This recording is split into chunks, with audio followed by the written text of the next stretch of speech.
होती है, ठीक है, इसकी कॉम्प्लिकेशंस क्या क्या हो सकती हैं, किस तरह से एनेस्थीसिया हम अप्लाई करते हैं अपने पेशेंट के ऊपर, एनेस्थीसिया क्या करता है, प्री ऑपरेटिवली क्या प्रिकॉशंस हमें देखनी पड़ती है, पोस्ट ऑपरेटिवली कौन कौन से इसके फेसेस होते हैं और इसकी कॉम्प्लिकेशन क्या होती है, pre operative post operative management में आप लोगों को ऑलरेडी बता चुके हैं, कब हमें कार्डियोपल्मोनरी रिसक्सिटेशन की नीड पड़ रही होती है, रिकवरी एनेस्थीसिया की किस तरीके से हो रही होती है, और pain management and post operative care हम देखेंगे, ulcer, sinuses, fistula and transplantation की नीड कब कब पड़ रही होती है, ये सारी चीज़ें हम लोग देखेंगे। सबसे पहले हम लोग जो आते हैं कि वो हम लोगों को देखने कि एनेस्थीसिया होता क्या है। बेसिकली एनेस्थीसिया एक ड्रग होती है जो सेडेटिव इफेक्ट डालती है पेशेंट के ऊपर, जो किसी भी सर्जिकल प्रोसीजर चाहे वो माइनर हो या मेजर हो उसके अंदर हम अप्लाई कर रहे होते हैं। अगर सर्जिकल प्रोसीजर हमारा माइनर हो तो हम लोग क्या कर रहे होते हैं, लोकल एनेस्थीसिया देते हैं, उसका शॉर्ट टाइम होता है, थोड़ी देर के लिए हमने सुन कर दिया। जिस तरह से डेंटल प्रोसीजर्स होते हैं, रूट कैनाल हो रही होती है, आरसीटी प्रोसीजर हो रहा होता है, या आपकी क्राउन वगैरह हो रही होती है, या आपकी रूट एक्सट्रैक्शन हो रही होती है डेंटल, तो फिर आप लोग क्या कर रहे होते हैं, फ़ौरन से रीजनल एनेस्थीसिया दिया। रीजनल एनेस्थीसिया देने के बाद आप लोग क्या करते हैं, जो डेंटिस्ट होता है वो फ़ौरन से एक्सट्रैक्ट आउट कर देते हैं, ठीक है, जो भी उनका जो भी उन्हें चाहिए होता है वो प्रोसीजर अप्लाई कर रहे होते हैं। और दूसरा ये होता है कि अगर किसी को अचानक से चोट लग गई, बच्चे गिर गए, ठीक है, थोड़ा सा लग गया, थोड़ा सा जो बाउंड है या जो कट है वो डीपली आ गई, तो क्या करते हो, लोकलाइज एनेस्थीसिया दे दिया और देने के बाद क्या किया, थोड़ी देर वेट किया 5 to 6 मिनट और उसके बाद स्टिचेस वगैरह अप्लाई कर दी।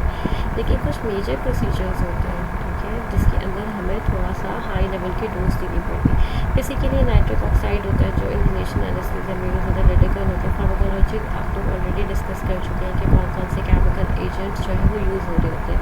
हमारा जो फोकस है कि एनेस्थीसिया क्यों देते हैं और उसकी टाइप्स क्या होती हैं, तो ये मैं आपको थोड़ा सा इसका रिव्यू दे रही हूँ। आप ऑलरेडी जनरल सर्जरी के कंटेंट्स जो है वो अपने पिछले सेमेस्टर के अंदर कर चुके हैं। हम लोगों ने इस वक्त सिस्टमेटिक सर्जरी के ऊपर फोकस करना है, तो मैं इसलिए थोड़ा सा स्पीड अप इसको वाइंड अप करवाऊँगी। दूसरी चीज़ ये होती है कि आपने रीजनल दे दिया, ठीक है, मैंने आपको जिस तरीके से बताया, आपने एपिड्यूरल हो गया, आपका जी हो गया, लोकलाइज्ड हो गया। रीजनल एनेस्थीसिया एक होता है, उसके अंदर क्या हो रहा होता है, नर्व फाइबर्स को ब्लॉक कर रहे होते हैं, ठीक है। एनेस्थीसिस जो होता है वो स्पाइनली दे रहा होता है, एपिड्यूरल दे रहा होता है, cordial medius and peripheral block.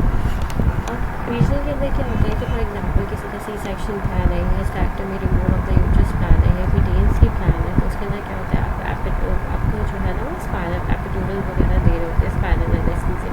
उसमें क्या होता है, नर्व आपकी ब्लॉक हो रही होती है और घंटे 1.5 घंटे के लिए वो एरिया जो आपका लोअर एरिया है वो क्या हो जाता है, वो सुन हो जाता है। फिर आप सर्जिकल प्रोसीजर जो है ना, सर्जन जो है वो ईजीली कर रहे होते हैं। टाइप्स कौन कौन सी एनेस्थीसिया की आ गई है, जर्नल आ गई है, लोकल आ गई है, सेडेटिव टाइप्स आ गई हैं, ये सारी चीज़ें हो गई। लोकली क्या कर रहे होते हैं, मॉनिटर कर रहे होते हैं। अच्छा, जब लोकल आप दे रहे होते हो तो आप लोकली मॉनिटर कर रहे होते हैं ना, कि पेशेंट आपको दर्द हो रहा है, आपको इश्यू होते हैं, आपको सून हो रहा है, आपको फील तो नहीं हो रहा है, ये जो हम प्रोसीजर कर रहे हैं आपको ठीक लग रहा है। रीजनल के अंदर आप स्पाइनल ब्लॉक्स वगैरह दे रहे होते हैं, नर्व प्लेक्सस जो न्यूरो प्लेक्सस होता है, आप कम्प्लीटली जो इसकी ओरिजिन होती है जहाँ से वो इनिशिएट हो रहा होता है, आप उसको ही ब्लॉक कर देते हैं ताकि ईजीली सर्जरी आपकी हो सके। अगेन वही बात है, लोकल हो गया, मॉनिटर्ड एनेस्थीसिया हो गया, रीजनल हो गया एंड जनरल हो गया।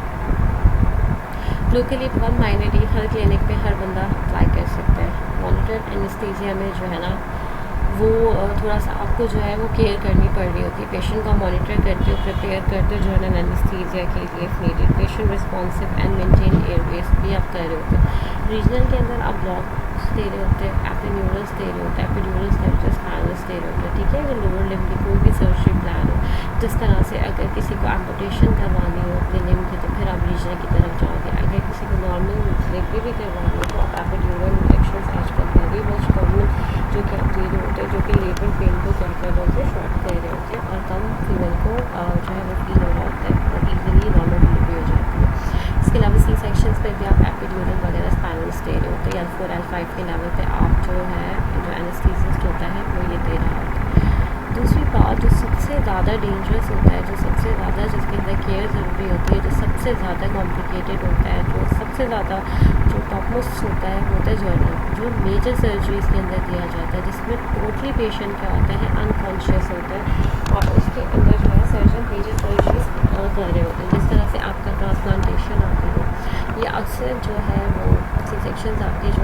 जर्नल भी हो रहे हैं, लेकिन उसके लिए कुछ रिकमेंडेशंस हैं, कुछ गाइडलाइंस हैं कि अगर पेशेंट आपका इन चीज़ों में पूरा उतरता है तो आपने जनरल एनेस्थीसिया की तरफ मूव करना है। उसकी फ़िज़िकल फिटनेस बहुत इंपॉर्टेंट है, क्योंकि पोस्ट ये बहुत सारी कॉम्प्लिकेशंस का सामना भी पेशेंट को करना पड़ता है। जी से पहले पेशेंट प्रिपरेशन भी होती है। अब जो है पेशेंट को जो है जो फिजियोथेरेपिस्ट होते हैं वो ब्रीथिंग एक्सरसाइज बता रहे होते हैं कि आपने किस तरीके से करना है, क्या करना है, ठीक है। और दूसरी बात ये है पोस्ट जी भी जो है वो आपका जो है ड्रेनेज हो रहा होता है, आपकी जो है चेस्ट फिजियोथेरेपी हो रही थी, परकशन वगैरह के थ्रू स्पूटम जो है वो निकाल रहा होता है। जी के लिए कुछ कंडीशंस हैं और कुछ प्रोटोकॉल्स फॉलो किए जाते हैं कि इसको आप NPU कहते हैं कि जब आप जी सर्जरी आपकी प्लान हो तो आपने क्या करना है, 6 से 8 घंटे पहले आपने ना पानी पीना होता है, ना आपने खाना खाना होता है। तो ये सारी चीज़ें आपकी जो होती है वो जी के अंदर फॉलो की जाती है। जी के लिए ज़रूरी है कि पेशेंट का ब्लड प्रेशर हाई ना हो, ठीक है। इसके अलावा कोई ऐसी एबनॉर्मलिटी ना हो कि एस्थमा ना हो, COPD ना हो, ब्रोंकाइटिस ना हो, इसके अलावा डायबिटिक पेशेंट ना हो। बहुत सारी चीज़ें होती हैं जिसके अंदर जी जो है दिया जाता है। नो डाउट अगर ये सारी कंडीशंस हैं और पेशेंट को इमीडिएट जो है जी की नीड है, कोई सर्जरी प्लान है तो आप दे सकते हैं, बट उससे पहले आपको जो है फिज़िकल फिटनेस और कार्डिक फिटनेस डेफिनेटली होना पड़ेगा। जी के बाद सबसे बड़ी कॉम्प्लिकेशन होती है, जो सबसे बड़ा चैलेंजिंग जो फेस सामना करना पड़ता है किसी भी एनेस्थेटिस्ट को, वो ये होता है कि आपका patient as soon as possible conscious stage के अंदर आ जाए, ठीक है। अक्सर पेशेंट होते हैं जो कि फ़ौरन से आ जाते हैं होश के अंदर, कुछ ऐसे होते हैं जो थोड़ा सा टाइम लेते हैं और कुछ ऐसे होते हैं जो काफ़ी टाइम लेते हैं। तो और सर्जरी के अंदर तो ये होता है कि आपका जो एनेस्थीसियोलॉजिस्ट है या एनेस्थेटिक है आपका वो क्या करते हैं, वो खड़ा हुआ होता है और फिर आपको इंजेक्शन दिए और वो चले गए। लेकिन जी के अंदर जब तक कि पेशेंट फुली ओरिएंटेड नहीं होगा तो जो आपके कंसल्टेंट है उन्होंने वहीं पर रहना होता है, हर चीज़ को मॉनिटर करना होता है कि कोई प्रॉब्लम ना हो, कॉन्शियस लेवल वगैरह सारी देखनी होती है, ठीक है। ये थोड़ा सा टाइट से जी पे हो जाता है। अब कॉम्प्लिकेशंस कौन कौन सी हो गई, अब जो कॉम्प्लिकेशंस है ये मिक्स कॉम्प्लिकेशंस हैं, ठीक है। स्टूडेंट्स एपिड्यूरल की पीडिड्यूरल और जो आपके रीजनल एनेस्थीसिया हो गए, लोकल हो गए और जो आपके जी हो गए। सबसे बड़ी कॉम्प्लिकेशंस जो होती है वो हो सकता है कार्डिक अरेस्ट हो सकता है। मेजर कॉम्प्लिकेशंस को अगर देखें प्री ऑपरेटिव MI हो सकता है, एस्पिरेशन होता है, एनाफाइलेक्सिस हो जाता है, ड्रग ओवरडोज टॉक्सिसिटी हो जाती है, अवेयरनेस कन्वल्जन्स नर्व प्रॉब्लम हो जाती है। इसके अलावा डिफरेंट होती है। एयरवेज आपके जो है वो माइनर कॉम्प्लिकेशन के अंदर ब्लॉक हो सकते हैं, ठीक है। और दूसरा ये है कि जब आपने एनेस्थीसिया अप्लाई कर दिया है, पेशेंट होश में आया है या पेशेंट रिकवर हो गया तो वो थोड़े सी जो है वो आपको कंप्लेन कर रहा होगा कि मुझे नमनेस हो रही है, मुझे सही प्रॉपरली जो है वो फील नहीं हो रही है, शिवरिंग फील हो रही है। और नमूनिया बहुत कॉमन होता है अक्सर जी के पेशेंट में, आपके जो लंग्स हैं वो इफेक्ट हो जाता है। तो ये सारी चीज़ें जो है वो आपकी कॉम्प्लिकेशंस ऑफ एनेस्थीसिया के अंदर आ जाती हैं।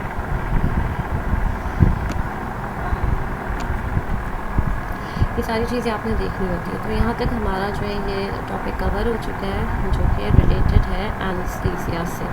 नेक्स्ट हम लोग जो पढ़ने जा रहे हैं वो ये, अच्छा दूसरी चीज़ मैं आपको ये भी बताना चाहती हूँ कि पेशेंट तो रिकवरी हो गई है, ठीक है ना, एनेस्थीसिया के बाद अक्सर पेशेंट को क्या होता है ब्रीथिंग डिफ़िकल्टी होती है, जिसकी वजह से अक्सर आप CPR भी कर रहे होते हैं। या बहुत सारे ऐसे प्रोसीजर्स होते हैं कि पेशेंट होश में नहीं आया, एक सर्जरी हो गई है, ठीक है, उसने अपना टाइम ड्यूरेशन पूरा कर लिया, टाइम ड्यूरेशन पूरा करने के बाद भी पेशेंट जो है वो ओरिएंटेड नहीं हो रहा था, अक्सर डॉक्टर्स या कार्डियोलॉजिस्ट को CPR जो है वो करना पड़ता है, जिसके बाद क्या होता है अक्सर पेशेंट आपके दोबारा से रिकवर हो जाते हैं। ये सारी चीज़ें आपकी इसके अंदर कवर्स हो गई, ठीक है। और मेरे पास कुछ चांस हैं जो मैं आपको और भी दिखाना चाहती हूँ रिलेटेड टू दिस।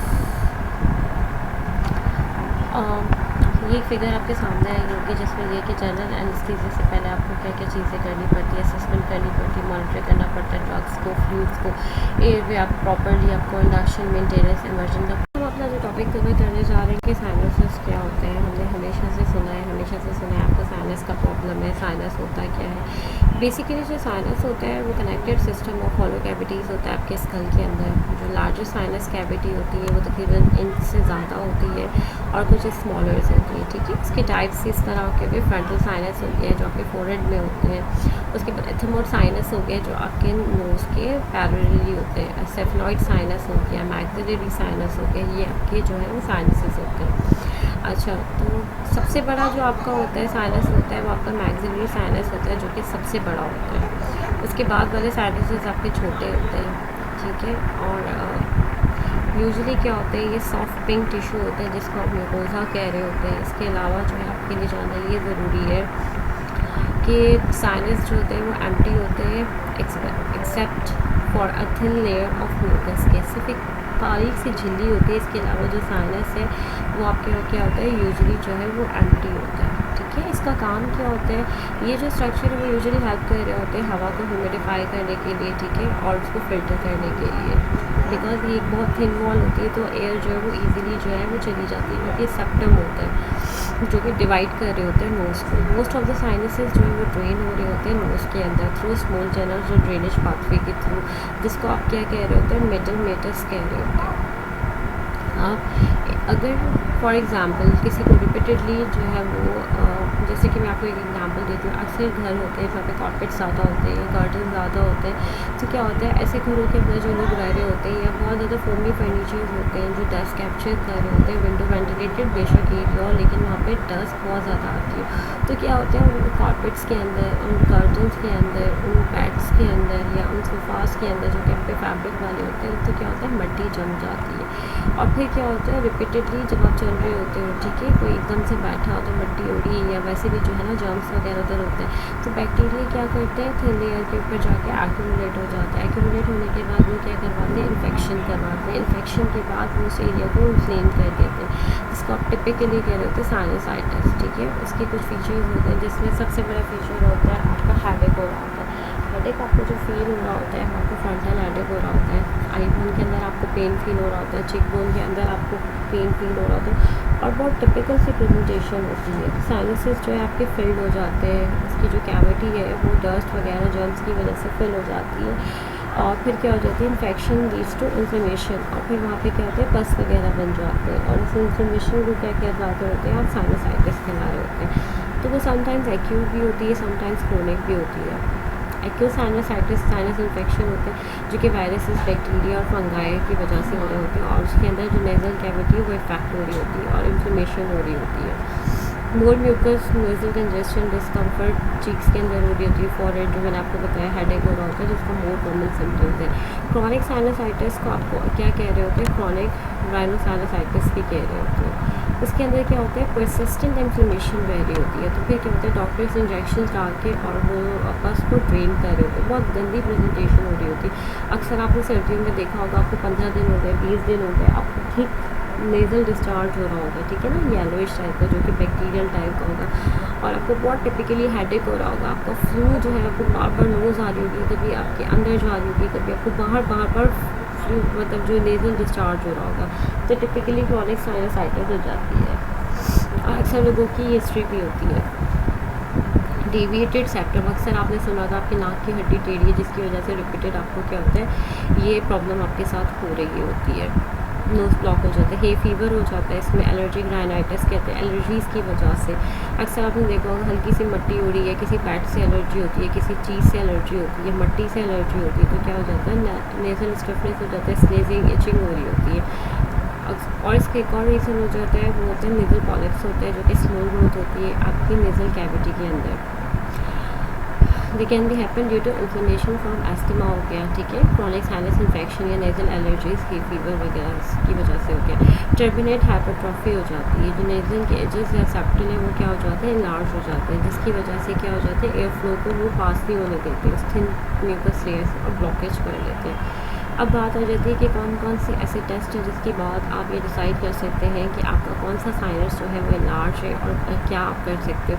तो फिज़िकली एग्जामिनेशन होती है, ठीक है, डॉक्टर्स देखते हैं लाइट वगैरह डाल के और फिर देखते हैं टर्बिनेट को चेक कर रहे होते हैं कि स्वालन है या नहीं है, और प्रेस कर रहे होते हैं फेस को और पूछ रहे होते हैं आपको पेन जा रहा है, चिक बोन में आ रहा है, नोज़ में आ रहा है, बहुत टिपिकल पेन होता है। इस तरह का पेन होता है कि आपका दिल करता है कि आप अपनी आइज़ निकाल के उसको प्रेस करते रहें। इसके अलावा सीटी स्कैन हो गया, मैग्नेटिक रेजोनेंस इमेजिंग एमआरआई हो गया, एंडोस्कोपी राइनोस्कोपी जो कहलाती है, उसमें फ्लेक्सिबल कैमरा ट्यूब डालने के बाद देख रहे होते हैं, साइनस कल्चर हो गया, स्किन टेस्ट एंड एलर्जीज़ हो गई है, और एक्सरेज करवा रहे होते हैं ना, डेविएटेड नेजल सेप्टल व्यू एक टीएनएस के नाम से होता है, उसमें हम चेक कर रहे होते हैं। अब आ जाए तो इसका ट्रीटमेंट क्या होता है। एंटीबायोटिक्स हम दे रहे होते हैं, एंटीहिस्टामिन दे रहे होते हैं, एंटीएलर्जिक्स दे रहे होते हैं, डीकंसिस्टेंट्स दे रहे होते हैं कि आपने जो है वो नोज़ के अंदर ड्रॉप्स डालने हैं। अक्सर आपने सुना होगा कि सेलाइन डालनी है, ठीक है, नॉर्मल सेलाइन का आपने स्प्रे डालना है, स्टीम आपने लेनी है। इस वक्त भी मुझे साइनोसाइटिस हो रहा है जब मैं आपसे बात कर रही हूँ, मुझे प्रॉब्लम हो रही है, और टिपिकल ये जो सारे फीचर्स मैं आपको बता रही हूँ ये मैं खुद भी फील कर रही हूँ। नेज़ल स्टेरॉइड स्प्रे वगैरह आप डाल रहे होते हो, और जब किसी चीज़ से कुछ नहीं होता, किसी चीज़ से कुछ नहीं होता, अल्टीमेटली आप सर्जरी की तरफ जा रहे होते हैं। अगर नेज़ल पॉलिप है या डेविएटेड नेज़ल सेप्टल है, आपकी नाक की हड्डी बढ़ी हुई है, टेढ़ी है, तो इन दी एंड आप किसकी तरफ जा रहे होते हैं, साइनस सर्जरी की तरफ जा रहे होते हैं। नेज़ल वॉश हो रहा होता है। ये सारी की सारी आपकी टिपिकली जो फ्यूचर्स हैं आपके साइनसेस की हैं। तो आपको ये सारी चीज़ें क्लियर हो गई होती है। नेक्स्ट हमने जो देखना है वो इसके अंदर ये देखना है कि फिस्टूला क्या होता है, जो आपके कंटेंट्स के अंदर। सिंपल सी बात है, फिस्टूला क्या होता है कि एक नॉर्मल कनेक्शन होता है किसी भी बॉडी पार्ट का, ऑर्गन और ब्लड वेसल्स का another structure. Fistula are usually the result of an injury और सर्जरी की वजह से होता है। इन्फेक्शन या इन्फ्लेमेशन एक उसका कॉज हो सकता है। अब फिस्टूला के अंदर हम थोड़ा सा देखते हैं। अब मेरे पास कोई पिक्चर है फिस्टूला की, let me switch, yes I have one.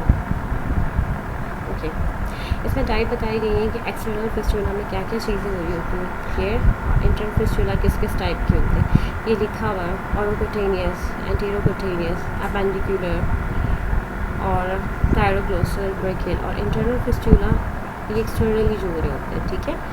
Internally जो आपके बिल्कुल ही माइन्यूट स्ट्रक्चर्स या आपके विस्ट्रास के अंदर हो रहे होते हैं, वो ये सारी की सारी चीज़ें होती हैं। इसके अलावा फिस्टूला से रिलेटेड मैं आपको ये डेफिनेशन तो ऑलरेडी बता चुकी हूँ। थोड़ा सा मैं अगेन इसी पिक्चर के ऊपर जाना चाहूँगी। ये जो आप लोग देख रहे हैं, मैं I want to magnify it ताकि आपके सामने ये जो फीचर्स है ये रहे। अच्छा, अब इसके अंदर क्या होता है, सर्जरी होती है। सर्जरी के अंदर क्या होता है, अबनॉर्मल जो कनेक्शन होता है हम उसको क्या कर रहे होते हैं, वो हटा रहे होते हैं। और पेशेंट किस कंप्लेन के साथ होता है फिस्टूला के अंदर, आपकी वही कंप्लेन साइनल सिम्टम्स के साथ आ रहा होता है। थोड़ा सा हमें वो पता होना चाहिए कि फिस्टूला के सिम्टम्स क्या है, पेशेंट किस तरह से। यूजुअली जो है ना एनल फिस्टूला बहुत ज़्यादा कॉमन है। इसमें वो कह रहा होता है मुझे स्किन इरिटेशन हो रही है, थ्रोम्बिंग पेन हो रहा है, ठीक है ना, और मैं जो खांसता हूँ, ठीक है, या स्टूल पास करता हूँ तो मुझे पेन होता है, ठीक है, एनल एरिया के अंदर। स्मेली डिस्चार्ज आपका जो एनल एरिया के अंदर हो रहा है। दूसरा स्वेलिंग हो जाती है, रेडनेस हो जाता है, इस ठीक है, हेमरॉइड्स टाइप की एक कंडीशन हो रही होती है, और जो पेशेंट कंप्लेन फील कर रहा होता है। अब आप इसको डिटेक्ट किस तरह से करोगे, आपने एग्जामिन करना है, ठीक है, आपने ओपन करना है, उसको फील करना, सारी चीज़ें देखनी और फिर डिटरमाइन करना है कि वो ट्रैक पूरा क्लियर है या नहीं है। ये सारी चीज़ें हमने जो है वो फिस्टूला के अंदर देखनी होती है। ये बहुत इंपॉर्टेंट है, ये आपको पता होना चाहिए। अपना इंटरनल और एक्सटर्नल फीचर्स आपके सामने सारी चीज़ें होनी चाहिए, और ये सब कुछ आपको मालूम होना चाहिए। अब हम आ जाते हैं अल्सर्स के ऊपर। ये भी आपकी एक जो है कंटेंट है जो कि आपको पता होना चाहिए। सिंपली से बेसिकली तो ये मेडिसिन का टॉपिक है, बट आपको थोड़ा सा पता होना चाहिए। सर्जिकल टॉपिक भी मोस्टली अल्सर्स जो है वो मेडिसिन से या सुपरफिशियल टॉपिकल पील्स होती हैं उनसे हील अप हो जाते हैं, सेट हो जाते हैं। कुछ ऐसे अल्सर्स होते हैं जिनके सर्जिकल इंटरवेंशन की तरफ आप जा रहे होते हैं। अल्सर्स क्या होते हैं, यूजुअली सोनेस होती है, लाइनिंग ऑफ ईयर, या तो आपके स्टमक हो गए, स्मॉल इंटेस्टीन हो गए, या आपकी सुपरफिशियल लेयर हो गई माउथ की, तो वो क्या हो जाती है, रप्चर हो जाती है, इरोजन हो जाती है, ठीक है। अब ये अल्सर्स जिस जगह पे होंगे उसका नाम वैसे ही है। ट्रॉमा की वजह से हुए तो ट्रोमेटिक, वेस्कुलर की वजह से तो वेस्कुलर, न्यूप्लास्टिक की वजह से हुए तो neoplastic ulcers, ulcers due to malnutrition and inflammation ulcer, infective ulcers हो गए, मिस्टेनियस अल्सर्स हो गए। ये सारे के सारे आपके क्या हो जाते हैं, अल्सर्स हो जाते हैं। जो जिस एरिया के अंदर है उसको आप वैसे ही कर रहे होते हैं। अब पहला ट्रीटमेंट आता है आप किस तरीके से इसको टैकल डाउन कर रहे होते हैं ना, तो ये भी बहुत इम्पॉर्टेंट है। आप क्या कर रहे होते हैं, तो सर्जरी की तरफ जाते हैं।